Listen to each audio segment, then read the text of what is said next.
Hello, my dear YouTube family, and welcome back to my YouTube channel. My name is Varun Bajpayee and I'm a mathematics mentor. And I hope आप सबकी तैयारी बहुत ही जानदार, शानदार और मजेदार तरीके से चल रही होगी। तो आज हम लोग स्टार्ट करने जा रहे हैं अपना 14 डेज 14 चैप्टर सीरीज का चैप्टर 11, जिसका नाम है कोऑर्डिनेट ज्योमेट्री, राइट। और इससे पहले हम लोगों ने ऑलरेडी 10 चैप्टर्स फिनिश कर लिए हैं। तो जिस किसी ने भी अभी तक उन 10 चैप्टर्स को वॉच नहीं किया है, तो प्लीज इस वीडियो को वॉच करने के बाद do check it out, because मैं इस सीरीज में अपनी पूरी कोशिश कर रहा हूं कि आपको कम से कम टाइम में ज्यादा से ज्यादा आउटपुट में अपने एंड से डिलीवर कर पाऊं।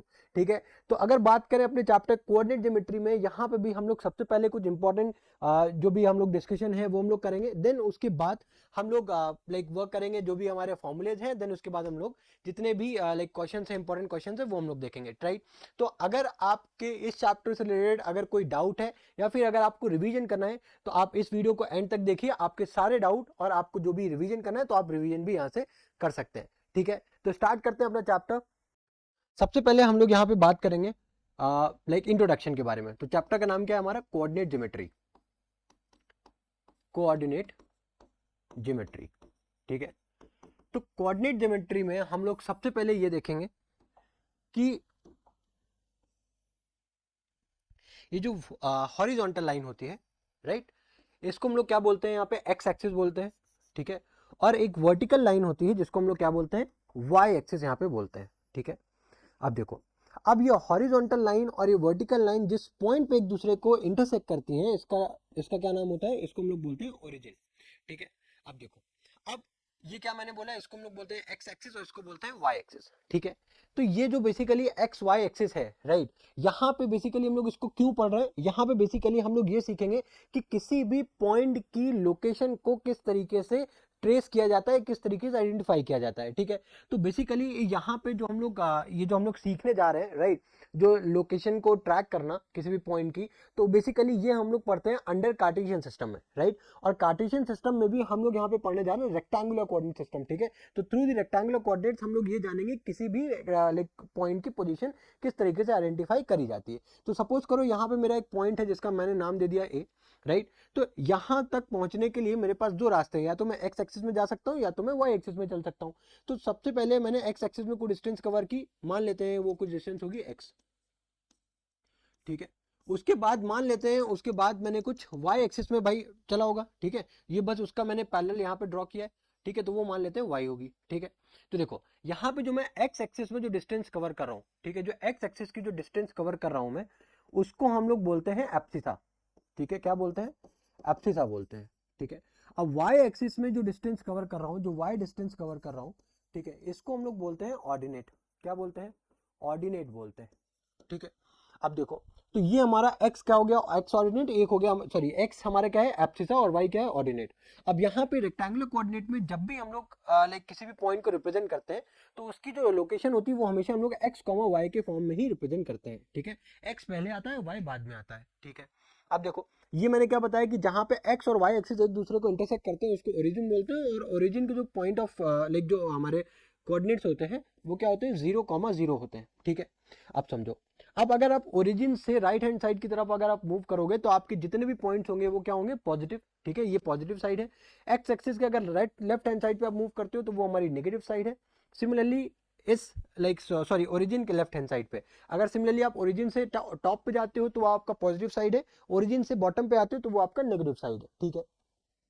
अब उसके बाद, अब देखो, जब हमारी ये एक्स और वाई एक्सिस एक दूसरे को इंटरसेक्ट करती है, तो बेसिकली यहाँ पे चार प्लेन फॉर्म होते हैं, ठीक है। तो इस प्लेन को हम लोग बोलते हैं फर्स्ट क्वाड्रेंट। इसको मैंने क्या नाम दिया? फर्स्ट क्वाड्रेंट, ठीक है। उसी जगह पे इसको मैंने नाम दिया सेकंड क्वाड्रेंट। इसको मैंने क्या नाम दिया? Second quadrant. उसी जगह पे ये हमारा थर्ड क्वाड्रेंट, ये हमारा थर्ड क्वाड्रेंट, ठीक है। और ये क्या हो गया? Fourth quadrant. इतनी बात आ रही समझ में? ये हो गया फोर्थ क्वाड्रेंट। अब अगर फर्स्ट क्वाड्रेंट में आप कोई भी पॉइंट लेते हो, ठीक है, सपोज करो ये पॉइंट है हमारा। अब इस पॉइंट मतलब इस फर्स्ट क्वाड्रेंट में कोई भी पॉइंट, मैंने तो जस्ट फॉर एग्जांपल ये पॉइंट मैंने हाईलाइट किया है। इस पॉइंट के जो कोऑर्डिनेट्स होंगे वो हमेशा एक्स हमेशा क्या होगा? पॉजिटिव होगा। और y भी हमेशा क्या होगा, पॉजिटिव होगा। बिकॉज देखो ओरिजिन से अगर आप राइट हैंड साइड पे मूव करो तो पॉजिटिव, ओरिजिन से टॉप पे मूव करो तो भी पॉजिटिव, यानी कि फर्स्ट क्वाड्रेंट में आप कोई भी पॉइंट लेते हो तो वो ऑलवेज पॉजिटिव ही आते हैं, मतलब x भी पॉजिटिव y भी पॉजिटिव। उसी जगह पे अगर आप सेकंड क्वाड्रेंट में कोई पॉइंट को आइडेंटिफाई करते हो तो आपका x नेगेटिव होता है बट y क्या होता है, पॉजिटिव होता है। ठीक है, अब सिमिलरली अगर हम थर्ड क्वाड्रेंट में कोई पॉइंट को आइडेंटिफाई करते हैं तो वहां पे हमारा x भी नेगेटिव होता है और y भी नेगेटिव होता है। आई होप ये बात समझ में आ रही होगी। उसी तरीके से अगर फोर्थ क्वाड्रेंट में अगर कोई पॉइंट को आइडेंटिफाई करते हैं तो हमारा x वहां पे पॉजिटिव होता है और y हमारा क्या होता है, नेगेटिव होता है। ठीक है, तो कुछ इस तरीके से ये कुछ हमारी बेसिक बातें हैं जो हमें ध्यान में रखनी है। ठीक है, तो बेसिकली ये हमारा कुछ बेसिक चीजें हैं जो हमें याद रखनी है। ठीक है, अब उसके बाद अब हम लोग डिस्कस करेंगे हमारा डिस्टेंस फॉर्मूला। ठीक है, कि डिस्टेंस फॉर्मूला क्या होता है। डिस्टेंस फॉर्मूला बेसिकली हम लोग क्यों यूज करते हैं, डिस्टेंस फॉर्मूला हम लोग यूज करते हैं किसी भी दो पॉइंट्स के बीच में लाइक डिस्टेंस को निकालने के लिए। ठीक है, अब सपोज करो कि अगर हमारे पास कोई एक लाइन है, ठीक है, अब उसका एक एंड पॉइंट है हमारा x1 y1, दूसरा पॉइंट है हमारा एक x2 y2। ठीक है, अब इन दोनों पॉइंट्स की अगर बीच की हमें डिस्टेंस निकालिए, हम लोग अब इतना टाइम है नहीं तो डेरिवेशन पे नहीं जाते, डायरेक्ट फॉर्मूला डिस्कस करेंगे। तो वो होता है d equals to under root में x2 माइनस x1 का whole square plus y2 minus y1 का होल स्क्वायर। ठीक है, ये हो गया हमारा केस नंबर 1।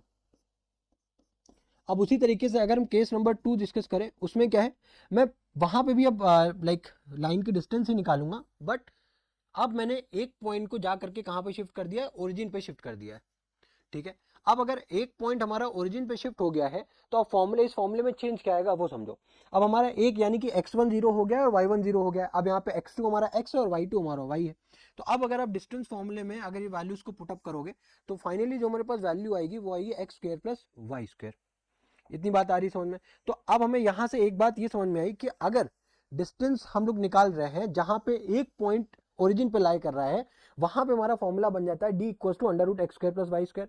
और उसी जगह पे अगर दोनों हमारे पास पॉइंट्स गिवन है, उस पॉइंट में जो हमारा फॉर्मूला बनता है वो क्या बनता है, अंडर रूट में x माइनस x1 का whole square plus y2 minus y1 का होल स्क्वायर। ठीक है, तो अब हम लोग इससे रिलेटेड पहले कुछ क्वेश्चन देखेंगे, उसके बाद फिर से हम लोग एक कॉन्सेप्ट डिस्कस करेंगे और फिर उसके बिहाफ पे कुछ क्वेश्चंस को हम लोग डिस्कस करेंगे। इस तरीके से हम लोग कैरी फॉरवर्ड आगे करेंगे। अब देखो इस क्वेश्चन को देखो, यहाँ पे क्या लिखा हुआ है, the point P on x axis equidistance from the point A and B। ठीक है, तो हमको P पॉइंट की यहाँ पे डिस्टेंस बतानी है। अब देखो सपोज करो कि ये हमारी एक लाइन है। ठीक है, अब इस लाइन के हमको दोनों एंड पॉइंट्स दिए हुए हैं, एक तो है A, ठीक है, एक है B। ठीक है, अब इन दोनों के बीच में कोई एक पॉइंट मान लेते हैं P है, या फिर P पॉइंट से देखो P कोई पॉइंट है जो कि x एक्सिस में लाई कर रहा है, और इस P पॉइंट से जो A के कोऑर्डिनेट है और जो B के कोऑर्डिनेट है, ये दोनों क्या है, इक्वी डिस्टेंट पे है, मतलब दोनों बराबर बराबर की दूरी पे है। तो सपोज करो P पॉइंट से A पॉइंट की दूरी कुछ D है। ठीक है, मैंने मान ली। और सिमिलरली भाई जब डिस्टेंस बराबर है तो P पॉइंट से B पॉइंट की भी दूरी क्या मान ली मैंने, DG मान ली। ठीक है, अब जो A पॉइंट के जो कोऑर्डिनेट्स हमको गिवन थे वो गिवन थे -1, 0। उसी तरीके से B पॉइंट के जो कोऑर्डिनेट्स गिवन थे वो हमें गिवन है 5, 0। इतनी बात आ रही समझ में। ठीक है, चलो अब इसके बाद हमें क्या फाइंड करना है, हमें फाइंड करना है P पॉइंट के कोऑर्डिनेट्स। अब देखो जो P पॉइंट है ये हमारा लाई कर रहा है x एक्सिस में, तो यहाँ पे ये बात ध्यान से समझो, अगर कोई भी पॉइंट x एक्सिस में लाई कर रहा है, ठीक है, x एक्सिस में लाई कर रहा है सपोज यहाँ पे, ठीक है, तो यहाँ पे आप इस पॉइंट पे आपको पहुंचने के लिए ओरिजिन से क्या आपको y एक्सिस पे ट्रेवल करना पड़ रहा है, नहीं। तो इसका कोई भी आप कोऑर्डिनेट हो, इसकी कोई भी वैल्यू हो, वो डेफिनेटली x, 0 यहाँ पे मतलब y हमेशा 0 होगा। x एक्सिस पे आप कोई भी पॉइंट लो वहां पे y ऑलवेज 0 होगा। उसी तरीके से अगर y एक्सिस पे कोई भी पॉइंट लो, या तो y पॉजिटिव हो सकता है या नेगेटिव हो सकता है, बट ऑलवेज वहां पे x क्या होगा, 0 होगा। ये बात आ रही समझ में। उसी तरीके से यहाँ पे भी हमारा x कोऑर्डिनेट तो होगा बट y कोऑर्डिनेट क्या होगा, ऑलवेज 0 होगा। ठीक है, अब देखो अब हम लोग क्या करने जा रहे हैं, अब हम लोग उसकी डिस्टेंस को निकालने जा रहे हैं। ठीक है, तो डिस्टेंस का फॉर्मूला हम सबको पता है, d इक्वल टू क्या होता है, अंडर रूट में x2 माइनस x1 का whole square, right, plus y2 minus y1 का होल स्क्वायर, है ना। अब उसके बाद यहाँ पे यही फॉर्मूला अगर हम लोग अप्लाई करें तो अंडर रूट में क्या हो जाएगा, x माइनस, देखो x माइनस ऑफ -1, तो वो क्या हो जाएगा, x भाई क्या होता है, x2 माइनस x1 होता है ना। अब x1 क्या है हमारा -1, और वो माइनस ये माइनस क्या हो जाएगा प्लस, यानी x प्लस 1 का होल स्क्वायर। ठीक है, फिर उसके बाद क्या है, प्लस y2 क्या है हमारे पास 0, यानी कि 0 माइनस 0 यानी कि 0 का स्क्वायर इक्वल टू, अब यहाँ पे क्या हो जाएगा 5 माइनस एक्स का होल स्क्वायर, 5 माइनस एक्स का होल स्क्वायर प्लस 0 माइनस 0 यानी कि 0 का स्क्वायर। अब देखो ये अंडर रूट से ये अंडर रूट हो गया कैंसिल, क्या बचा हमारे पास? हमारे पास बचा है x प्लस 1 का होल स्क्वायर बराबर में 5 माइनस एक्स का होल स्क्वायर। ठीक है, अब ओपन करते हैं तो यहाँ पे हो जाएगा एक्स स्क्वायर प्लस का 1 प्लस का 2x, यहाँ पे हो जाएगा 25 plus of x square right minus of 10x। ठीक है, अब उसके बाद एक्स स्क्वायर से यहाँ पे एक्स स्क्वायर कैंसिल, क्या बचा हमारे पास? हमारे पास बचा 1 प्लस 2x बराबर में 25 माइनस ऑफ 10x। ठीक है, 25 माइनस ऑफ 10x। अब उसके बाद राइट माइनस ये 25 इस तरफ आएगा तो क्या हो जाएगा? माइनस का 24, और ये 2x उस तरफ जाएगा तो हो जाएगा माइनस का 12x। ठीक है, अब समझो, अब अगर आप x की वैल्यू निकालते हो तो x की वैल्यू किस तरीके से निकलेगी? माइनस का 24 अपॉन में माइनस का 12, यानी कि x की वैल्यू क्या आ गई हमारे पास? 2 आ गई, माइनस से माइनस कैंसिल, 12 टू 24। तो यानी कि जो हमारे पास कोऑर्डिनेट्स आए हैं वो क्या आएंगे? 2,0, यानी कि A is the correct option. आ रही है बात समझ में? अब नेक्स्ट क्वेश्चन देखो, अब नेक्स्ट क्वेश्चन में क्या गिवन है? The distance of the point, point का गिवन है -12,5 फ्रॉम द ओरिजिन। ठीक है, अब ओरिजिन से इस पॉइंट की डिस्टेंस निकालनी है। ठीक है, अब यहाँ पे ध्यान से समझना, अब हमें हर बार ये नहीं देखना है कि पॉइंट कहाँ पे लाई कर रहे हैं तो कौन से क्वाड्रेंट में हमारे पास जाकर के पॉइंट आएंगे उस तरीके से नहीं, हमें बस एक लाइक आइडेंटिकल हमको हमेशा एक बार डायग्राम हमेशा ड्रॉ करना है, एक लाइन ड्रॉ करनी है। ठीक है, उसमें से 2 पॉइंट्स को मेंशन कर देना है। अब यहाँ पे ओरिजिन है तो डेफिनेटली एक पॉइंट हमारा 0,0 होगा। ठीक है, एक पॉइंट हमको क्या गिवन है? -12,5, और हमको ओरिजिन से मतलब भी नहीं है। ठीक है, अगर हमें इस टाइप का कोई केस दिया हुआ है तो हमें पता है कि हमें फॉर्मूला जो यूज करना है वो क्या यूज करना है? अंडर रूट में x square plus y square. ठीक है, तो हम अपना टाइम सेव करेंगे। ठीक है, तो x की वैल्यू क्या है? माइनस का 12 का स्क्वायर। ठीक है, प्लस y की वैल्यू क्या है? 5 का स्क्वायर। तो हम लोग डायरेक्टली ये फॉर्मूला यहाँ पे अप्लाई करेंगे अंडर रूट में। ठीक है, यहाँ पे क्या हो जाएगा? 12 का स्क्वायर 144 प्लस हो जाएगा, और 15 का स्क्वायर सॉरी 5 का स्क्वायर क्या हो जाएगा? 25। फिर उसके बाद 144 प्लस 25, 4 प्लस 5 9, 4 प्लस 2 6, इधर 169। अब 169 किसका स्क्वायर रूट उठा है? ये होता है 13 का, क्योंकि 13 का कितना होता है? 169, यानी कि 13 is the correct answer. C is the correct option for this question. ठीक है, इजी था। नेक्स्ट क्वेश्चन डिस्कस करें। अब देखो यहाँ पे भी सेम है, the distance between the point a cos theta plus b sin theta, 0 and 0, a sin theta minus b cos theta is. अब हमें इन 2 पॉइंट्स के बीच की क्या निकालनी है? डिस्टेंस निकालनी है। ठीक है, तो वो किस तरीके से निकालेंगे? जो लाइन ये गिवन है, ठीक है, उसमें जो कोऑर्डिनेट्स है वो a cos थीटा, ठीक है, प्लस b sin थीटा, 0, एक तो ये कोऑर्डिनेट हो गया। ठीक है, इस पॉइंट का। दूसरा जो कोऑर्डिनेट गिवन है वो क्या है हमारे पास? 0, a sin theta minus b cos theta. ठीक है, ये गिवन है। अब अगर इन दोनों के बीच का डिस्टेंस निकालते हो, जो कि फॉर्मूला हम लोगों ने ऑलरेडी डिस्कस किया है, फिर से लिख दे रहा हूँ। ठीक है, x2 माइनस x1 का whole square plus y2 minus y1 का होल स्क्वायर, है ना? अब देखो, अब इसको किस तरीके से अप्लाई करोगे? अंडर रूट में। ठीक है, अंडर रूट में। अब यहाँ पे सबसे पहले क्या करोगे? 0 माइनस a cos थीटा, एक cos थीटा। अब समझो, यहाँ पे x2 माइनस है, ये माइनस का मल्टीप्लाई हो रहा है, तो यहाँ पे ये प्लस का a cos थीटा माइनस का a cos थीटा हो जाएगा, और प्लस का b sin थीटा माइनस का b sin थीटा हो जाएगा। ये बात आई होप आपको समझ में आ रही होगी। ठीक है, उसके बाद प्लस, अब y2 क्या है? यहाँ पे y2 है हमारा a sin theta minus b cos theta. ठीक है, और क्या है? माइनस का 0, अब वो लिखो या ना लिखो कोई फर्क नहीं पड़ता। तो ये क्या हो जाएगा? इसका स्क्वायर, और इधर से इसका स्क्वायर। ठीक है, अब देखो, अब यहाँ पे इसको सॉल्व करने के लिए आप हो सकता है कि आप माइनस कॉमन कर लो, या फिर आप a cos थीटा को ऑलरेडी प्री एज्यूम कर लो कि माइनस में लिखा हुआ है, देन उसके बाद a minus b whole square का फॉर्मूला लगा सकते हो। तो हम लोग वही करेंगे। अब मैंने a को एज्यूम कर लिया कि माइनस है, तो जब इसका स्क्वायर करोगे तो ये हो जाएगा a square cos square theta. ठीक है, फिर उसके बाद क्या हो जाएगा? Plus b square sin square theta. ठीक है, अब क्या हो जाएगा? अब भाई यहाँ पे माइनस होगा, बट ये माइनस क्या कर देगा? उसको प्लस। ठीक है, ये हो जाएगा आपका 2ab sin theta cos theta, है ना? sin theta cos theta. ठीक है, उसके बाद अब यहाँ पे प्लस, अब यहाँ पे a minus b whole square है, यानी कि a square sin square theta, a square sin square theta. ठीक है, उसके बाद इसको एक्सटेंड कर लो। ठीक है, प्लस क्या हो जाएगा हमारे पास? b square cos square theta, b square cos square theta. उसके बाद माइनस का minus 2ab sin theta cos theta, sin theta cos theta. ठीक है, अब देखो 2ab sin theta cos theta, right, 2ab sin theta cos theta, plus minus है cancel. उसके बाद a स्क्वायर cos स्क्वायर और a स्क्वायर sin स्क्वायर को हम लोग क्या करेंगे? क्या करेंगे हम लोग भाई? एक साथ लिखोगे। अब देखो अगर ए स्क्वायर को कॉमन करोगे, अगर मैं एक स्टेप करूँ तो यहाँ पे क्या हो जाएगा, ए स्क्वायर कॉमन हो जाएगा और साइन स्क्वायर थीटा कॉस का थीटा क्या हो जाएगा 1, तो डायरेक्टली लिख दूँ, क्या बचेगा ए स्क्वायर, और यहाँ से b square sine square theta को जब क्लब करोगे तो बी स्क्वायर कॉमन करोगे, again sine square theta plus cos का थीटा क्या हो जाएगा 1, यानी कि a square plus b square, यानी कि हमारे पास जो आंसर आ रहा है फाइनल अंडर रूट में ए स्क्वायर प्लस बी स्क्वायर, यानी कि सी इज द करेक्ट ऑप्शन। आ रही बात समझ में? अब नेक्स्ट क्वेश्चन देखो, नेक्स्ट क्वेश्चन क्या है हमारे पास। अच्छा उससे भी पहले ना हम लोग क्या करते हैं, एक बार सेक्शन फॉर्मूला और मिड पॉइंट फॉर्मूला जो हमारा, अब नेक्स्ट क्वेश्चन क्या है हमारा। अब देखो इस क्वेश्चन से डिस्कशन को डिस्कस करने से पहले हम लोग अगेन कुछ कॉन्सेप्ट्स पहले डिस्कस करेंगे, ठीक है। तो अभी तक हम लोगों ने डिस्टेंस फॉर्मूला देखा है, ठीक है। अब डिस्टेंस फॉर्मूला बेसिकली क्या होता है, जैसे कि अभी जो हम लोगों ने क्वेश्चन देखा, राइट, उसमें हमें प्रूव करना है, लाइक हमारे पास कुछ क्वेश्चंस आएंगे, उसमें क्या होगा, कुछ गिवन सेट ऑफ कोऑर्डिनेट्स दिए गए होंगे, ठीक है, और हमसे बोला जाएगा कि आप उसको प्रूव करो कि वहां से वो रेक्टेंगल, लाइक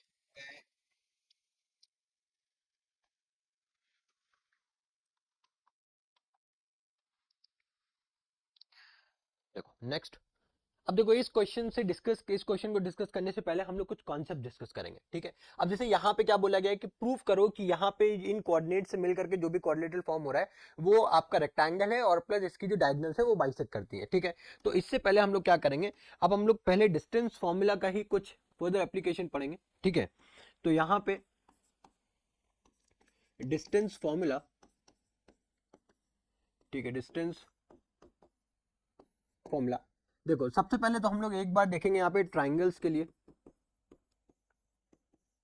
ठीक है, ट्राइंगल्स के लिए देखेंगे, और दूसरा हम लोग क्वाड्रिलेटरल्स के लिए देखेंगे, ठीक है, दूसरा हम लोग क्वाड्रिलेटरल्स के लिए देखेंगे, ठीक है। तो अगर ट्राइंगल्स की मैं बात करूं, ठीक है, अगर मैं ट्राइंगल्स की बात करूं तो सबसे पहले हमारे पास आता है इक्विलैटरल ट्राइंगल।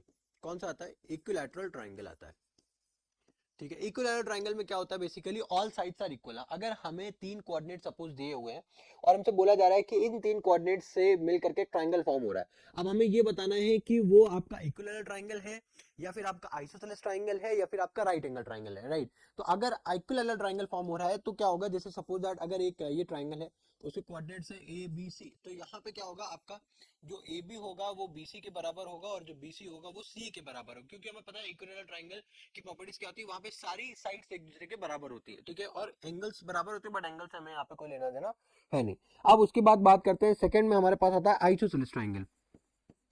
अब जो आइसोसेलेस ट्राइंगल है उसमें क्या है, उसमें बेसिकली कोई भी दो साइड्स बराबर हो सकती है, या तो ए बी बी सी के बराबर हो सकती है या फिर बी सी सी ए के बराबर हो सकती है ना, या तो ए बी आपका बी सी के बराबर हो सकता है या फिर आपका जो बी सी है वो आपका सी ए के बराबर हो सकता है ना, कोई दिक्कत तो है नहीं, क्योंकि दो साइड्स, कोई भी दो साइड्स इक्वल होनी चाहिए।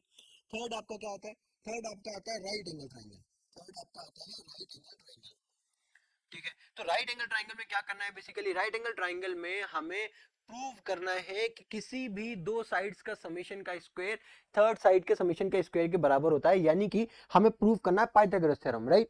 तो वहां पे हमें ये प्रूव करना है कि हाइपोटेन्यूज जो होगा वो बेस स्क्वायर प्लस परपेंडिकुलर का स्क्वायर के बराबर होगा, या फिर अदर वर्ड्स में हम बोले तो किसी भी एक साइड का स्क्वायर जो है बाकी दो साइड्स के स्क्वायर के सम के बराबर होगा, ठीक है। तो अगर ये रूल प्रॉपर्टी फॉलो होती है तो हम लोग क्या बोलेंगे, राइट एंगल ट्राइंगल है।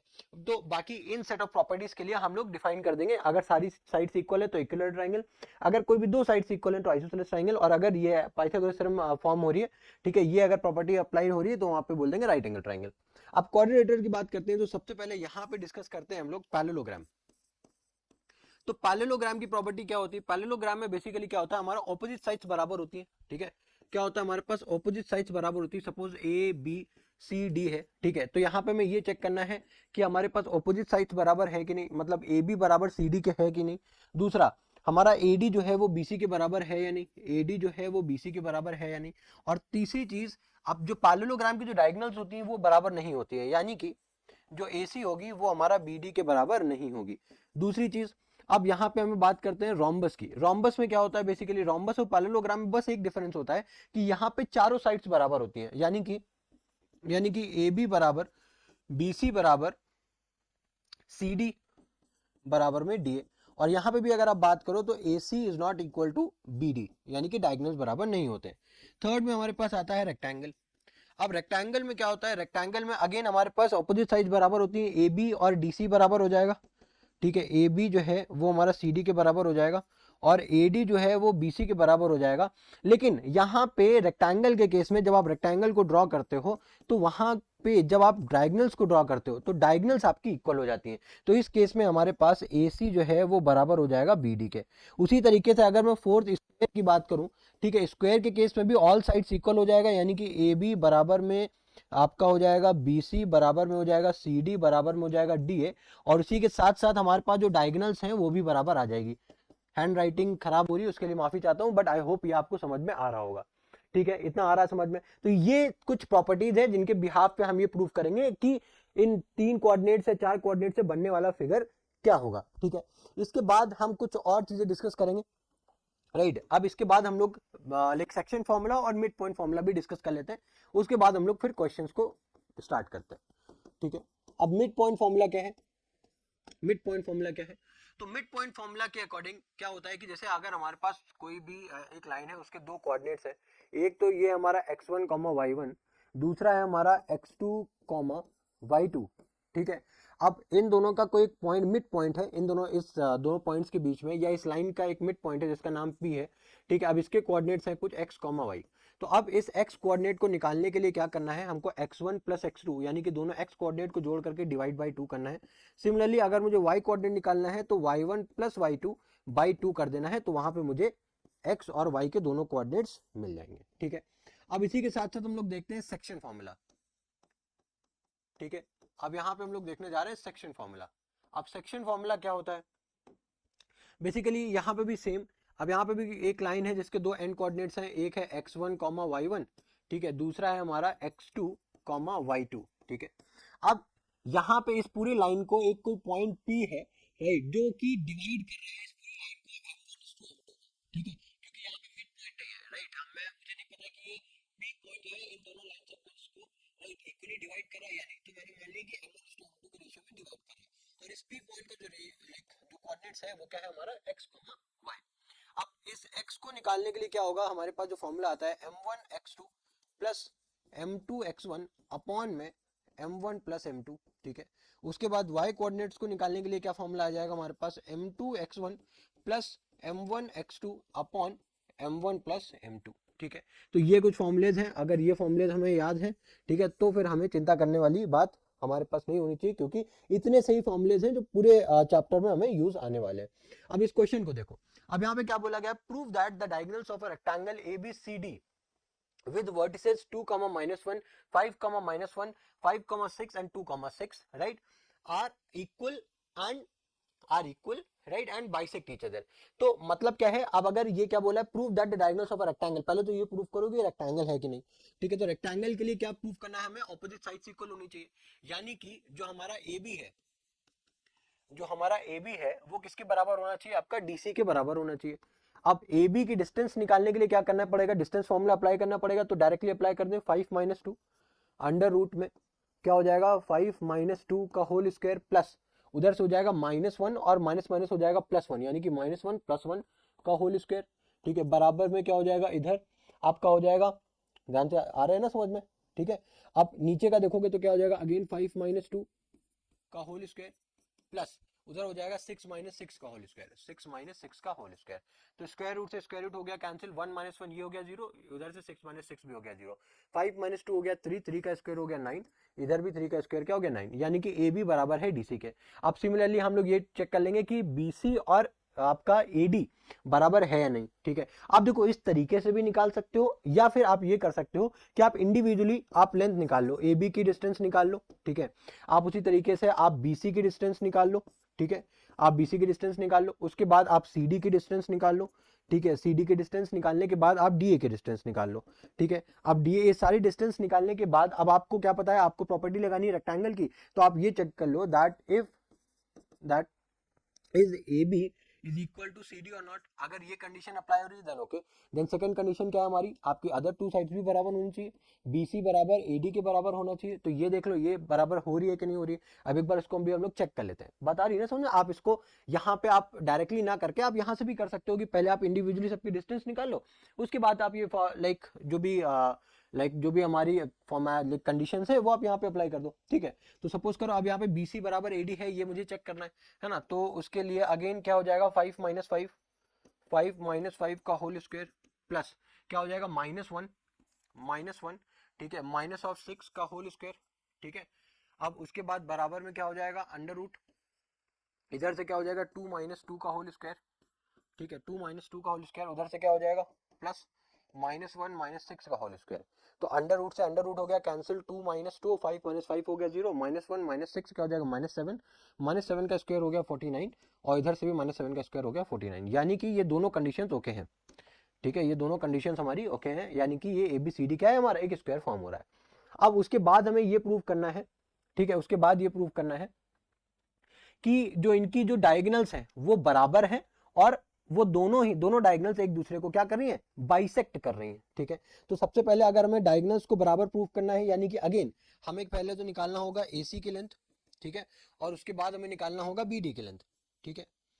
तो अब AC की लेंथ अगर आप कैलकुलेट करते हो और BD की लेंथ कैलकुलेट करते हो, ठीक है, तो वो किस तरीके से कैलकुलेट करोगे, देखो किस तरीके से हम लोग कैलकुलेट करेंगे वो देखो। तो यहाँ पे अगर आप AC की लेंथ निकालो तो क्या होगा 2 माइनस 5 अंडर रूट में, मैं आई होप ये आपको समझ में आ रहा होगा, मैं थोड़ा सा मिक्सअप अप्रोच आपको दे रहा हूँ, ठीक है, कि अगर आपको इस तरीके से जाना हो तो आप इस तरीके से चले जाओ, या फिर आपको इस तरीके से जाना हो तो आप इस तरीके को भी फॉलो कर सकते हो, ठीक है। आई होप ये चीजें आपको समझ में आ रही होंगी, ठीक है। तो AC की वैल्यू क्या हो जाएगी हमारे पास 2 माइनस 5 होल स्क्वायर प्लस -1 -6 का होल स्क्वायर, -1 -6 का होल स्क्वायर, ठीक है। अब इसको जब आप सॉल्व करोगे ये क्या हो जाएगा हमारे पास अंडर रूट में क्या आ जाएगा हमारे पास -3 होल स्क्वायर, है ना, -3 होल स्क्वायर, और यहाँ पे क्या हो जाएगा प्लस ऑफ -7 का होल स्क्वायर, ठीक है। अब उसके बाद 3 का होल स्क्वायर और 49 का होल स्क्वायर, है ना, या सॉरी 9 ये हो जाएगा, और इधर से क्या हो जाएगा आपका 49, इधर से क्या आ जाएगा आपका 49 आ जाएगा, ठीक है। अब उसके बाद जब इसको फर्दर सॉल्व करोगे आप तो क्या आ जाएगा आपके पास क्या आ जाएगा यहाँ पे 58 आ जाएगा, अंडर रूट में 58 आ गया, ठीक है, अंडर रूट में 58 आ गया। अब उसी तरीके से आप BD को जरा सॉल्व कर लो, उसी तरीके से हम BD को फाइंड कर लेते हैं। तो BD को फाइंड जब करोगे तो BD यानी कि 5 माइनस 2 का होल स्क्वायर, 5 माइनस 2 का होल स्क्वायर, मैंने आपको पहले बताया कि आप x2 माइनस x1 करो या x1 माइनस x2 करो, कोई फर्क नहीं पड़ने वाला, ठीक है, प्लस अब यहाँ पे क्या हो जाएगा -1 -6 का होल स्क्वायर। तो अगेन आप देख सकते हो 5 माइनस 2 यानी कि 3 का स्क्वायर, 7 का स्क्वायर 49 यानी कि अंडर रूट में 58। तो यहाँ से भी हम लोगों ने ये प्रूफ कर दिया दैट AC जो डायगोनल्स हैं वो बराबर है आपका BD के। अब उसके बाद अब हमको क्या प्रूफ करना है, अब हमें ये प्रूफ करना है कि इन दोनों लाइंस का जो मिड पॉइंट है वो क्या है हमारा इक्वल है। तो मिड पॉइंट निकालने के लिए आप क्या करेंगे, मिड पॉइंट निकालने के लिए क्या करना है, अब देखो किसी भी, अब अगर बोला है ना बाइसेक्ट ईच अदर, एक दूसरे को बाइसेक्ट कर रही है, यानी कि जो AC का मिड पॉइंट होगा और जो BD का मिड पॉइंट होगा वो दोनों का ही क्या होगा सेम होगा, ठीक है। अब निकाल करके देख लो, ठीक है, मिड पॉइंट ऑफ AC क्या होगा हमारे पास 2 + 5/2, 2 + 5/2 भाई x1 + x2/2 और y1 + y2/2 यानी कि -1 + 6/2, है ना। उसी तरीके से अब आप सिमिलरली आप मिड पॉइंट ऑफ BD का निकाल करके देख लो, है ना, मिड पॉइंट ऑफ BD। तो आप BD का जब निकालोगे तो क्या हो जाएगा 5 + 2 या फिर 2 + 5/2, है ना, कॉमा क्या हो जाएगा 6 -1 या फिर -1 + 6/2, देखो सेम आ रहे हैं कि नहीं दोनों कोऑर्डिनेट्स। अब इसको जब आप फर्दर सॉल्व करोगे ये क्या हो जाएगा आपका 7/2, है ना, और इधर से ये क्या हो जाएगा आपका 5/2, है ना। इसी तरीके जब इसको सॉल्व करोगे ये आपका क्या आ जाएगा 7/2 और ये आ जाएगा आपका 5/2। तो आई होप ये चीज आपको समझ में आ रही होगी, राइट। पहले हम लोगों ने क्या प्रूफ किया, रेक्टेंगल प्रूफ किया, उसके बाद हम लोगों ने डायगोनल्स इक्वल है कि नहीं ये चेक किया, वो भी हम लोगों ने प्रूफ कर दिया कि हाँ डायगोनल्स भी इक्वल है। उसके बाद ये बोला था लास्ट में कि उसके डायगोनल्स एक दूसरे को बाइसेक्ट कर रहे हैं कि नहीं, यानी कि मतलब बाइसेक्ट करने का मतलब क्या है उन दोनों के मिड पॉइंट बराबर है या नहीं, राइट। तो हम लोगों ने मिड पॉइंट भी बराबर प्रूफ कर दिया। अब नेक्स्ट क्वेश्चन,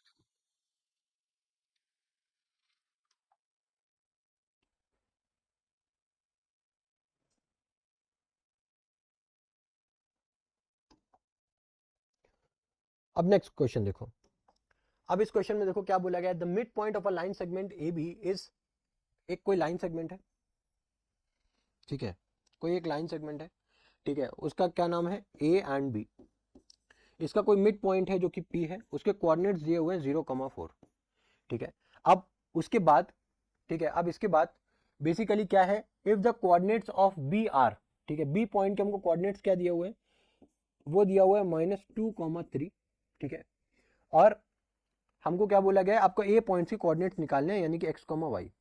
अब हमें क्या पता है कि जो मिड पॉइंट का जो कोऑर्डिनेट है 0 इक्वल्स टू क्या होता है x1 plus x two by two, यानी कि x minus two by two. और y का कोऑर्डिनेट क्या होता है y इक्वल्स टू, y की वैल्यू 4 है ना, तो ये क्या हो जाएगा y1 प्लस वाई टू, यानी कि y प्लस 3 बाई टू। ठीक है, अब इसको जब आप फर्दर सॉल्व करोगे तो क्या हो जाएगा 2 इंटू जीरो क्या हो जाएगा आपका 0, है ना, ये 0 हो जाएगा और माइनस टू इस तरफ जाएगा, यानी कि x की वैल्यू क्या आ गई आपके पास 2। अब इसको जब सॉल्व करोगे 2 4 हो जाएगा 8 प्लस 3 इधर जाएगा 8 माइनस 5 कितना हो जाएगा, सॉरी 8 माइनस 3 कितना हो जाएगा आपके पास 5, यानी कि x की वैल्यू 2 आ गई और y की वैल्यू 5 आ गई, 2,5, यानी कि A is the correct option for this question. ठीक है, नेक्स्ट क्वेश्चन देखें। अब यहाँ पे देखो, इस क्वेश्चन में देखो, अब इस क्वेश्चन को अगर आप रीड करोगे, if the point P, right, जो कि एक पॉइंट है, इफ पॉइंट P जिसके कोऑर्डिनेट्स कुछ गिवन है हमारे 6,2 divides the line segment, right, divides the line segment in the ratio of 3:4, जहां पे ए पॉइंट का, जहां पे ए का जो हमें पॉइंट दिया हुआ है वो क्या गिवन है 6,5 और बी का जो गिवन है वो क्या गिवन है 4,y। ठीक है, तो हमको बोला गया है कि एक्स और वाई की वैल्यूज बताओ। ठीक है, एक्स और वाई की वैल्यूज बताओ। तो देखो बिल्कुल सिंपल सा फॉर्मूला है, राइट, फॉर्मूला क्या है, ठीक है, फॉर्मूला क्या होता है हमारे पास x के लिए, क्या फॉर्मूला है हमारा, x के लिए जो फॉर्मूला है हमारे पास वो क्या है, वो है हमारा m1x2 plus m2x1 upon m1 plus m2। ठीक है, y निकालने के लिए क्या है हमारे पास m1y2 plus m2y1 upon m1 plus m2। अब यहाँ पे x और y हमें निकालना होता है, बट इस क्वेश्चन में अगर आप देखो तो x और y ऑलरेडी दिए हुए हैं।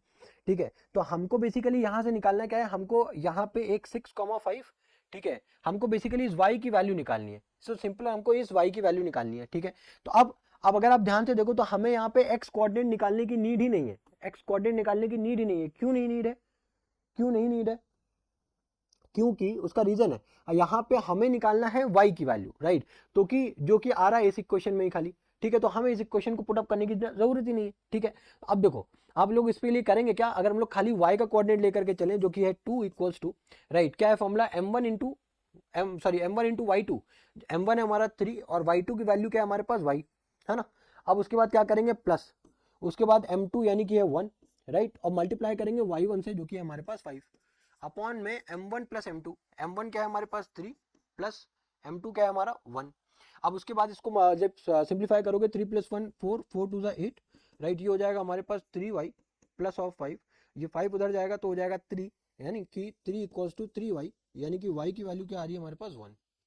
इजी था कि नहीं, D is the correct option, right. अब अगर हो सकता है कि आप जल्दीबाजी में क्वेश्चन पढ़ो और आपको यही नहीं समझ में आए कि मुझे निकालना क्या, आप पहले एक्स निकाल लो फिर वाई निकाल लो। अब अगर आप ध्यान से समझो, अगर आप उसमें वैल्यूज को पुटअप करो, ठीक है, सपोज करो ये वाली क्वेश्चन में एक्स को जल्दीबाजी में कर भी देता हूँ, तो एक्स की वैल्यू क्या गिवन है 6 इक्वल्स टू, अब m1 इंटू x2, राइट, यानी कि 3 into 4 plus 1 into 6 plus 1 into 6 upon में 3 प्लस 1। अब आप मुझे ये बताओ यहाँ पे कुछ निकालने के लिए रह गया क्या हमारे पास, कुछ है ही नहीं, कुछ अननोन वैल्यू है ही नहीं, क्योंकि हमें पूछा गया है y जो कि हम निकालेंगे इस y वाले फॉर्मूले से, तो हमें मतलब ही नहीं है x के, x में लाइक क्या गिवन है क्या नहीं, क्योंकि हमसे जो पूछा गया हमें तो बस उतना ही आंसर करना है ना, तो इस वजह से ये हमारा आंसर हो जाएगा। ठीक है, अब नेक्स्ट क्वेश्चन देखो, अब नेक्स्ट क्वेश्चन क्या गिवन है, if the point P divides the line segment joining the points A and B in the ratio 1:2, then find the value of K।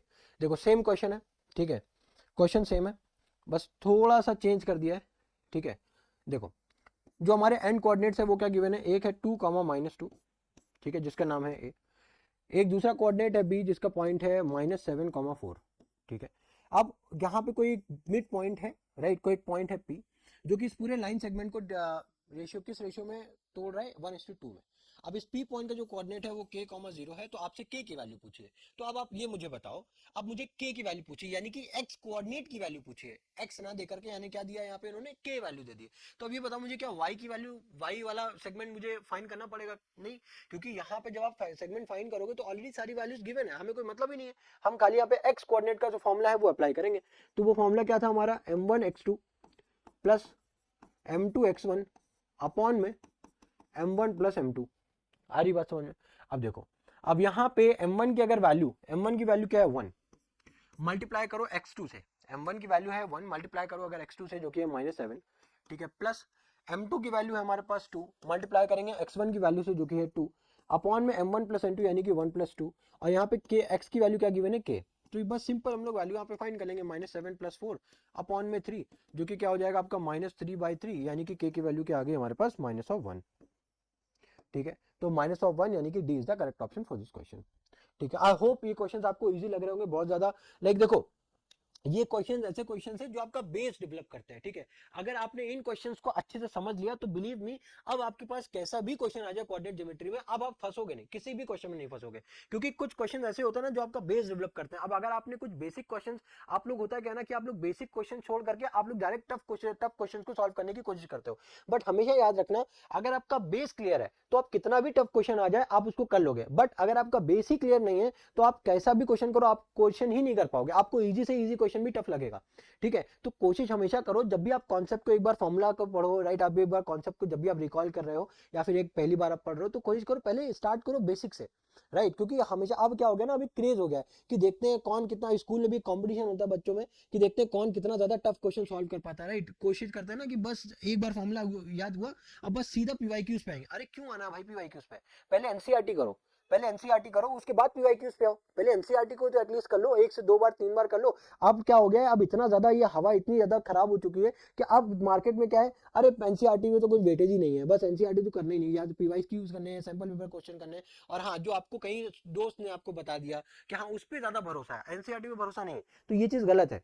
ठीक है, पहले आप एनसीईआरटी करो, हमेशा याद रखना एनसीईआरटी आपका बेस है। अगर एनसीईआरटी नहीं करोगे तो आप समझ लो कुछ भी, आप फिर आप कहीं भी कितना भी अच्छे से क्वेश्चन कर लो, आपको बेस उतना अच्छे से एनहांस नहीं हो पाएगा। पहले आप एनसीईआरटी करो, उसके बाद पीवाईक्यूज करो, और पीवाईक्यूज करने के बाद जब आपके पास पीवाईक्यूज का भी कॉन्फिडेंस हो जाए कि हाँ आपने 2 से 3 बार लगा लिए, देन उसके बाद आप सैंपल पेपर करो। इससे ज्यादा आपको क्वेश्चन लाइक सॉल्व करने की जरूरत नहीं है। जितने क्वेश्चन सॉल्व करो उनको मल्टीपल बार प्रैक्टिस करो, रिवाइज करो, तब आपकी जो मैथमेटिकल स्किल्स है ना वो आपकी इनहेंस होगी, आपकी कैलकुलेशन स्किल आपकी इनहेंस होगी। अदरवाइज कितने भी क्वेश्चन कर लो मैथ्स में तो एन नंबर ऑफ क्वेश्चन है ना। इस क्वेश्चन को देखो, x divides the line segment joining a and b in the ratio. अब हमें यहाँ पे क्या पूछा है, अब हमें यहाँ पे ये पूछा गया है कि हमें रेशियो फाइंड करना है। ध्यान से समझना, अभी तक हमें कोऑर्डिनेट्स पूछा गया था, अब हमें यहाँ पे इस क्वेश्चन में रेशियो पूछा गया है। तो देखो इस क्वेश्चन की अप्रोच क्या होगी, फॉर्मूला तो सेम है ना, फॉर्मूला तो सेम है। तो अब यहाँ पे जो n कोऑर्डिनेट्स हैं वो क्या गिवन है 2, -3। ठीक है, 2, -3, और यहाँ पे क्या गिवन है 5, 6। ठीक है, इसका नाम हो गया a और इसका नाम हो गया हमारे पास b। ठीक है, अब देखो, अब बोला क्या गया, x axis divide the line segment. अगर किसी भी लाइन को एक्स एक्सिस डिवाइड कर रही है, अब मुझे तो नहीं पता कि एक्स एक्सिस का कौन सा पॉइंट इस लाइन को डिवाइड कर रहा है, बट ये पता है मुझे कि एक्स एक्सिस डिवाइड कर रही है। तो भाई जाहिर सी बात है, मैंने क्या बताया था स्टार्टिंग में ही हम लोगों ने डिस्कस किया था, अगर एक्स एक्सिस डिवाइड करी तो उसका एक्स कोऑर्डिनेट होगा बट वाई कोऑर्डिनेट नहीं होगा, है ना। अच्छा ठीक है, अब देखो, अब उसके बाद अब यहाँ पे हमें रेशियो तो गिवन नहीं है, ठीक है, अब हमें रेशियो ही फाइंड करना है। तो उसके लिए क्या करेंगे, हमेशा हमेशा ये रूल बना लेना कि जब भी हमें इस टाइप का रेशियो पूछा गया हो तो हमेशा जो हम रेशियो मानते हैं वो k:1 मानते हैं, या फिर कोई भी एक वेरिएबल एक कांस्टेंट। उसका रीजन क्या है, जब आप यहाँ पे एक कांस्टेंट मान लेते हो ना तो वहां पे आपकी एक इक्वेशन आपकी बच जाती है। आप चाहो तो इसको m1:m2 से भी सॉल्व कर सकते हो, बट वहां पे मल्टीपल इक्वेशन बनेगी, कैलकुलेशन आपका ज्यादा बढ़ जाएगा, आंसर सेम ही आएगा, बट यहां से आपका जो कैलकुलेशन पार्ट है वो थोड़ा सा शॉर्ट हो जाता है और आंसर आप इजीली निकाल पाते हो। ठीक है, अब मुझे यहाँ पे क्या फाइंड करना है, मुझे बस सिंपली k की वैल्यू किसी तरीके से फाइंड करनी है, बस मैं उसको आंसर को फाइंड कर लेंगे, बता दी ना समझ में। तो देखो अब ध्यान से समझो, अब हमारे पास दो ऑप्शंस है, या तो मैं x के टर्म्स में जाऊं, ठीक है, x का फॉर्मूला लगाऊं तो मैं आगे जाकर के सॉल्व कर सकता हूं, या फिर मैं y का फॉर्मूला लगाऊं जो कि हमारे पास ऑलरेडी गिवन है 0, तो हम लोग ऑलरेडी वहां से k की वैल्यू फाइंड कर सकते हैं। तो अब हम यहाँ पे राइट स्मार्टली प्ले करेंगे, अब x की वैल्यू निकालेंगे मैंने, क्यों, उसका रीजन है देख लो, क्यों उसका भी रीजन देख लो। अब जैसे x इक्वल टू क्या हो जाएगा हमारे पास k × 5, है ना, अब आई होप आप समझ रहे हो, 1 × 2 अपॉन में क्या हो जाएगा हमारे पास k+1। अब यहाँ पे हमारे पास दो वेरिएबल आ गए, तो किस तरीके से निकालेंगे, निकाल ही नहीं पाएंगे, ठीक है, इस वजह से हम इसको नहीं अडॉप्ट करेंगे। अब देखो दूसरा, अगर देखो तो वहां पे y की वैल्यू ऑलरेडी गिवन है 0, अब क्या हो जाएगा आपका k × 6 + 1 × -3 अपॉन में क्या हो जाएगा k+1। ठीक है, अब ये आप इधर मल्टीप्लाई करोगे तो ये अगेन आपका 0 हो जाएगा, बचेगा क्या 6k -3। अब -3 इस तरफ जाएगा तो क्या हो जाएगा +3, यानी कि 3 = 6k, यानी कि जो k की वैल्यू आ रही है वो क्या आ रही है हमारे पास 3/6, यानी कि 1/2, राइट, 1/2 आई। अब हमने जो रेशियो एज्यूम किया था वो क्या किया था, क्या एज्यूम किया था k:1, k की वैल्यू क्या आई हमारे पास 1:2, तो 1:2:1, मतलब इसका मतलब है क्या, इसको हम लोग किस तरीके से लिख सकते हैं, क्या इसको हम लोग इस तरीके से लिख सकते हैं 1/2 अपॉन में 1, है ना। तो इसका मतलब क्या हुआ, इसका मतलब ये हुआ कि अब 1 को आप किधर भी मल्टीप्लाई करो, है ना, तो आपका आंसर तो रेशियो तो 1:2 ही आया ना, यानी कि जो आपका रेशियो आया है वो क्या है, 1:2। आ रही बात समझ में। अब नेक्स्ट क्वेश्चन देखते हैं। अब इस क्वेश्चन में देखो क्या बोला गया, find the coordinates of a point A where A B is a diameter of a circle, A B हमारा डायमीटर है सर्कल के लिए, ठीक है। वो सेंटर हमको गिवन है कितना, सेंटर हमको गिवन है 2, -3। सेंटर हमको जो गिवन है वो कितना है 2, -3, 2, -3। और ए पॉइंट जो है वो क्या गिवन है x, y, ठीक है। उसके बाद जो बी पॉइंट गिवन है वो क्या है हमारे पास 3, 4, ठीक है। इतनी बात आ रही समझ में, ठीक है। अब देखो यहाँ पे x और y के कोऑर्डिनेट्स बताने हैं, ठीक है। अब अगर ध्यान से समझो, c क्या है, सेंटर है, और सेंटर से ए पॉइंट की दूरी और सेंटर से बी पॉइंट की दूरी दोनों की सेम है, तो क्या मैं ये बोल सकता हूं that C is going to be the mid point of the diameter, है ना। तो अब अगर ये मिड पॉइंट है तो यहाँ पे हम लोग मिड पॉइंट फॉर्मूला लगा करके क्या हम लोग इजीली इस क्वेश्चन को सॉल्व कर सकते हैं कि नहीं, ये बताओ। तो क्या हम लोग यहाँ पे मिड पॉइंट यानी कि x की वैल्यू क्या होती है हमारे पास, x1 प्लस x2/2, और y की वैल्यू क्या होती है हमारे पास y1 प्लस y2/2, है ना, ये होती है। अब देखो, अब अगर x का कोऑर्डिनेट आप फाइंड करो, ठीक है। अब यहाँ पे x क्या है बेसिकली आपका ये 2, तो यहाँ पे अगर आप 2 को पुट करो और x1 क्या है हमारे पास x और x2 क्या है हमारे पास 3 अपॉन में 2। अब अगर इसको सॉल्व करोगे तो क्या हो जाएगा 4 = x + 3, तो x की वैल्यू क्या हो जाएगी 3 इधर आएगा यानी कि 1, ठीक है। ये आपके आगे x का कोऑर्डिनेट। अब अगर आप y का कोऑर्डिनेट निकालते हो यहाँ पे, ठीक है, आप ध्यान से समझना, अगर आप यहाँ से y का कोऑर्डिनेट निकालते हो तो वो क्या गिवन है -3 = y + 4 अपॉन में 2, ये हो जाएगा -6 = y + 4, ठीक है। +4 इधर आएगा तो क्या हो जाएगा -4, ठीक है, इक्वल्स टू y, यानी कि y का कोऑर्डिनेट क्या आ गया -10, ठीक है। यानी कि जो x का कोऑर्डिनेट आया है 1, यानी कि 1, -10 आपका ए पॉइंट का कोऑर्डिनेट्स हो जाएंगे। आ रही बात समझ में। अब अगर यहाँ पे आप डिस्टेंस फॉर्मूला अप्लाई करने की कोशिश करते हो तो आप देखो, आप डिस्टेंस फॉर्मूला अप्लाई करोगे तो ए सी बराबर सी भी करोगे, बट यहाँ पे देखो तो आप इक्वेशन एक बन रही है बट आपको कोऑर्डिनेट दो निकालने हैं, तो वो आपका वैलिड नहीं होगा। आप यहाँ पे सिंपली इजिली हम लोगों ने क्वेश्चन को सॉल्व किया by just applying the formula of mid point, है ना। तो मिड पॉइंट फॉर्मूला आप डायरेक्टली यहाँ पे अप्लाई करोगे और आंसर आपका आ जाएगा।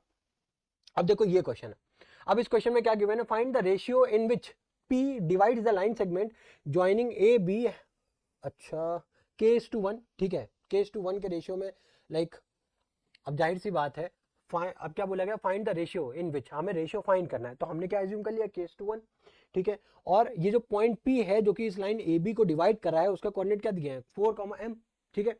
उसके एंड कोऑर्डिनेट दिए 2, 3, 6, -3। अब आई होप आप इजीली यहां से k की वैल्यू निकाल लोगे, सॉरी क्या पूछा गया, m की वैल्यू पूछी गई है, सॉरी m की वैल्यू अगर पूछी गई है तो पहले तो आपको k की वैल्यू फाइंड करनी पड़ेगी। अब अगर आपको m की वैल्यू पूछी गई तो पहले तो आप k की वैल्यू फाइंड करो, क्योंकि अब आप चाहे यहाँ पे x का कोऑर्डिनेट लो चाहे y का कोऑर्डिनेट लो, आपके रेशियो तो दोनों में आने, तो पहले आप k की वैल्यू को फाइंड करने की कोशिश करो। जब k की वैल्यू आ जाएगी तब आप वहां से y का कोऑर्डिनेट आप इजीली फाइंड कर सकते हो, यानी कि m की वैल्यू फाइंड कर सकते हो। तो देखो k की वैल्यू किस तरीके से फाइंड करेंगे पहले ये समझो।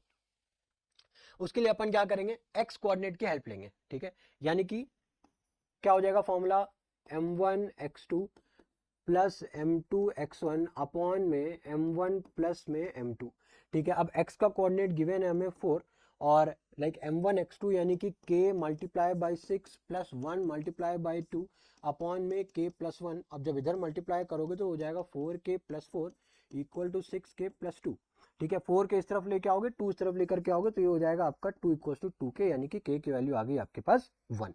अब k की वैल्यू जैसे आपके पास आती है, अब यहाँ पे y का कोऑर्डिनेट, y कोऑर्डिनेट का फॉर्मूला आप लगा सकते हो, क्योंकि k की वैल्यू आपने क्या फाइंड कर ली है 1, यानी कि अब आप इजीली y का कोऑर्डिनेट निकाल सकते हो, है ना, जो कि क्या हो जाएगा m इक्वल्स टू, अब अगेन अब k इंटू -3 यानी कि k इंटू -3 करो या 1 इंटू -3 प्लस 1 इंटू 3 अपॉन में क्या हो जाएगा 1 + 1, ठीक है।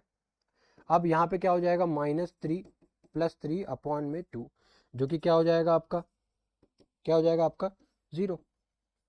m की वैल्यू क्या आ गई, यहाँ से 0 आ गई, ठीक है। तो अब यहाँ से क्या समझ में आया, अगर m की वैल्यू 0 है तो इसका क्या मतलब है, ये जो p पॉइंट है, ये जो p पॉइंट है ये किस पे लाई कर रहा है, ये किस पे लाई कर रहा है, अगर m कोऑर्डिनेट 0 है और सॉरी y हमको 0 गिवन है, ठीक है। भाई ये क्या हमारा x, y ही तो है, x, y, अब y हमारा क्या हो गया 0 हो गया, ठीक है, तो x बचा, यानी कि ये पॉइंट किस में लाई कर रहा है, x एक्सिस में लाई कर रहा है, सिंपल। ठीक है, तो आई होप ये भी इजी क्वेश्चन था। अब देखो इसी में एक और वेरिएशन आता है, इसी में एक वेरिएशन ये भी आता है कि हो सकता है कि आपको एक क्वेश्चन दे दिया गया जिसके आपको n कोऑर्डिनेट्स गिवन हो, ठीक है, n कोऑर्डिनेट्स आपको x1, y1 और एक कोऑर्डिनेट्स आपको x2, y2 गिवन हो, ठीक है। अब बोला जाए कि आपको इस पूरी लाइन को इन्होंने लाइक तीन इक्वल पार्ट्स या फिर तीन इक्वल पार्ट्स में मान लो डिवाइड कर दिया है, ठीक है। तो अब आप इन सारे पॉइंट्स के कोऑर्डिनेट्स आप फाइंड करो, तो आप किस तरीके से फाइंड करोगे, तो उसके लिए क्या करना पड़ेगा आपको, देखो तीन इक्वल पार्ट में डिवाइड हो रहा है, तो अगर आप इस पॉइंट को लेकर एज्यूम करके चल रहे हो, ठीक है, कंसीडरेशन में ले रहे हो, तो आपका जो रेशियो होगा वो क्या होगा, ये बताना। भाई तीन इक्वल पार्ट है ना, अगर ये 1 है तो ये 1 है और ये भी 1 होगा, भाई ये पॉइंट भी हमारा 1 होगा। तो अगर हम इस पॉइंट को कंसीडर कर रहे हैं तो क्या यहाँ से लेकर के यहाँ तक का रेशियो 1 और यहाँ से लेकर के यहाँ तक का रेशियो 2, ठीक है। फिर उसके बाद जब इस पॉइंट को कंसीडर करेंगे तो यहाँ से लेकर के यहाँ का रेशियो हो जाएगा 2 और इसका रेशियो हो जाएगा 1। तो हम लोग इजिली एक एक करके दोनों कोऑर्डिनेट्स को हम लोग फाइंड कर लेंगे, ठीक है।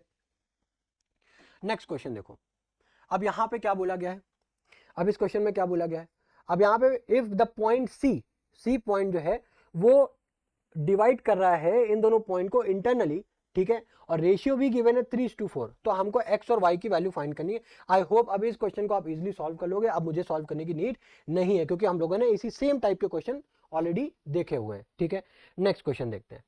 अब यहाँ पे देखो ये हमारा लास्ट क्वेश्चन है। अब इसमें क्या है, हमारे को इससे पहले क्या बोला गया था, एक पॉइंट होता था जो कि लाइन को डिवाइड करता था। अब यहाँ पे क्या है, अब हमको रेशियो फाइंड करना है। समझना, पहले क्वेश्चन को समझो। फाइंड द रेशियो इन विच, ये जो लाइन है, लाइन की क्वेश्चन क्या गिवन है, x माइनस 3y, जो कि इस लाइन को डिवाइड कर रही है। ये जो लाइन है जिसकी क्वेश्चन है x माइनस 3y, इस लाइन की क्वेश्चन क्या है हमारे पास, x माइनस 3y,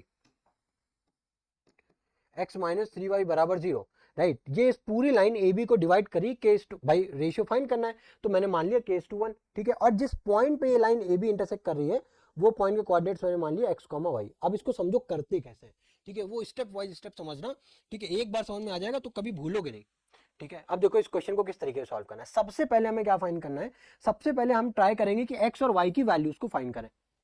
सबसे पहले मेरा टारगेट क्या होगा, x और y की वैल्यूज को फाइंड करें, राइट। जैसे ही हम लोग x और y की वैल्यूज को फाइंड कर लेंगे, देखो इस क्वेश्चन में एक स्टेप हमारा ऐड हुआ है। क्या, अभी तक अगर हमको x और y की वैल्यूज को फाइंड करने के लिए सपोज बोला जाता तो हम लोग क्या करते, भाई वही फॉर्मूला हम लोग अप्लाई करते, ठीक है, वही फॉर्मूला हम लोग अप्लाई करते, उसके बाद राइट हम लोग इजिली x और y की वैल्यूज फाइंड कर लेते। बट यहाँ पे अभी एक क्वेश्चन का मतलब क्या है, जैसे हम लोग x और y की वैल्यूज फाइंड कर लेंगे, राइट, k के टर्म्स में, आंसर बोलना k के टर्म्स में, फिर उसके बाद हम लोग इस क्वेश्चन को पुट अप करेंगे, वहां से जा करके हमको k की वैल्यू मिलेगी। अदरवाइज हमें पहले से ही क्या गिवन है, जब भी कोई पॉइंट p डिवाइड करता था उसमें से एक वैल्यू गिवन होती थी, बट यहाँ पे दोनों वैल्यू अननोन है, ठीक है, तो हम लोग नहीं फाइंड कर सकते। तो उसके लिए सबसे पहला step formula x equals to m1x2 plus m2x1 upon में m1 प्लस m2, ठीक है, ये चीज आ रही समझ में। अब जैसे ये फॉर्मूला लिखा, अब उसके बाद बताओ m की वैल्यू, यहाँ पे x तो भाई गिवन अननोन ही है, m1 का रेशियो यानी कि k मल्टीप्लाई बाय x2 यानी कि 6 प्लस 1 मल्टीप्लाई बाय -2 अपॉन में k प्लस 1, ठीक है, ठीक है, आ रही बात समझ में।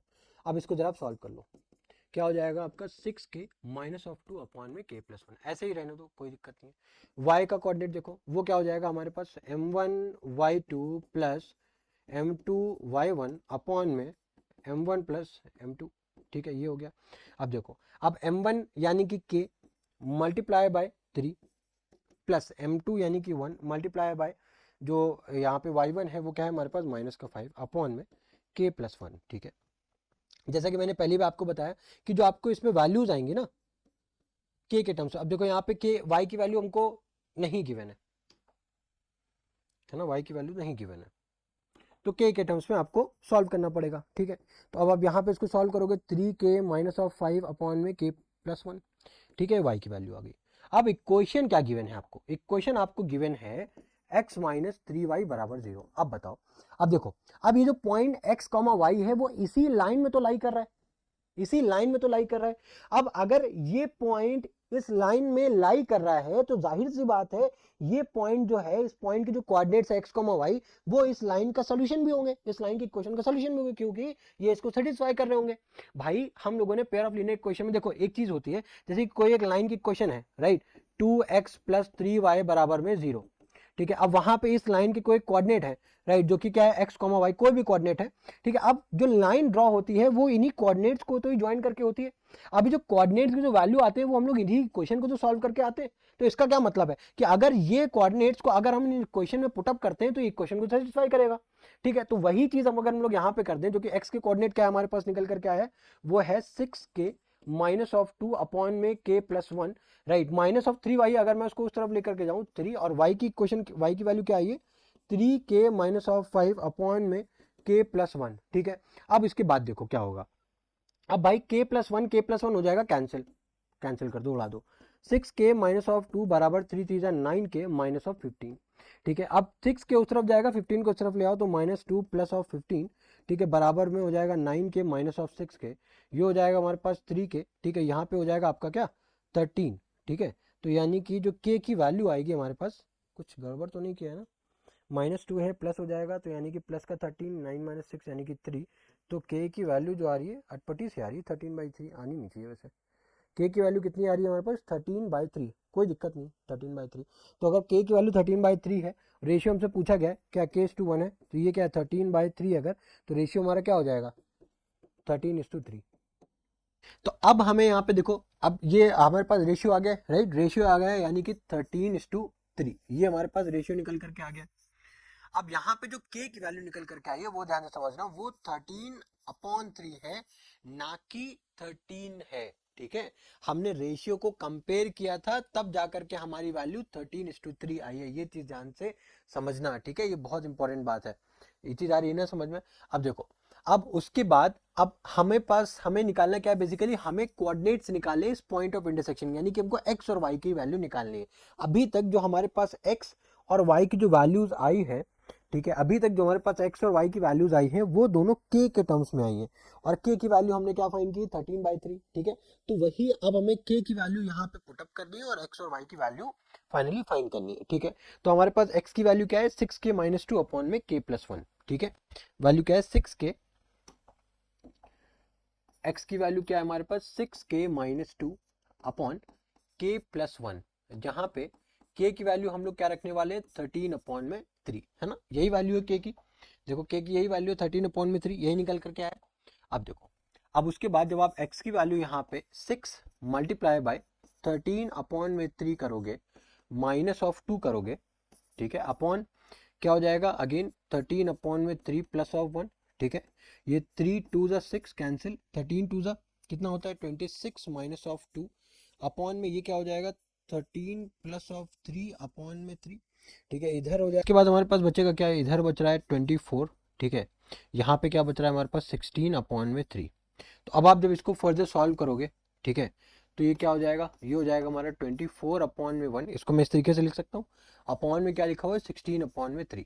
तो मैंने क्या बोला था, हमेशा लाइक न्यूमरेटर में जब भी इस टाइप की फॉर्म आए, न्यूमरेटर को आपको एग्जैक्टली सेम रखना है और डिनोमिनेटर में जो भी वैल्यू है उसको उल्टा करके मल्टीप्लाई कर देना है, ठीक है। तो अब यहाँ पे 4 6 24, 4 4 16, ये क्या हो जाएगा फर्दर 3/2 मल्टीप्लाई बाई 3, यानी कि फाइनली क्या आ जाएगा 9/2, यानी कि जो फाइनली x की वैल्यू आ रही है वो कितनी आ रही है हमारे पास 9/2, ये हमारी फाइनली x की वैल्यू आ गई है, ठीक है। अब उसके बाद मुझे y की वैल्यू निकालनी है, किसकी वैल्यू निकालनी है, y की वैल्यू मुझे निकालनी है यहाँ पे, ठीक है। तो y इक्वल्स टू क्या वैल्यू गिवन है यहाँ पे, हम लोगों ने k के टर्म्स में क्या फाइंड की थी 3k माइनस 5 अपॉन में k प्लस 1, क्या वैल्यू फाइंड की थी 3k minus 5 upon k plus 1, जहाँ पे अगेन k की वैल्यू कितनी है 13/3। अब अगर आप यहाँ पे पुट करते हो 13/3 minus of 5 upon 13/3 plus of 1, 3 से 3 हो गया यहाँ पे कैंसिल, 13 माइनस 5 कितना बचेगा हमारे पास 8, 8/1 अपॉन में क्या बचेगा 16/3, यानी कि 8/1, और डिनोमिनेटर में जो लिखा हुआ है उसको उल्टा करके मल्टीप्लाई करा दो, 8 2 16, यानी कि 3/2, यानी कि y की वैल्यू क्या आ गई 3/2, ठीक है। तो आपके जो कोऑर्डिनेट्स यहाँ पे निकल करके आए हैं वो क्या निकल करके आए हैं लाइक 9/2 और 3/2। तो आई होप ये सेशन आपको बाकी सारे सेशंस की तरह हेल्पफुल लगा होगा, ठीक है।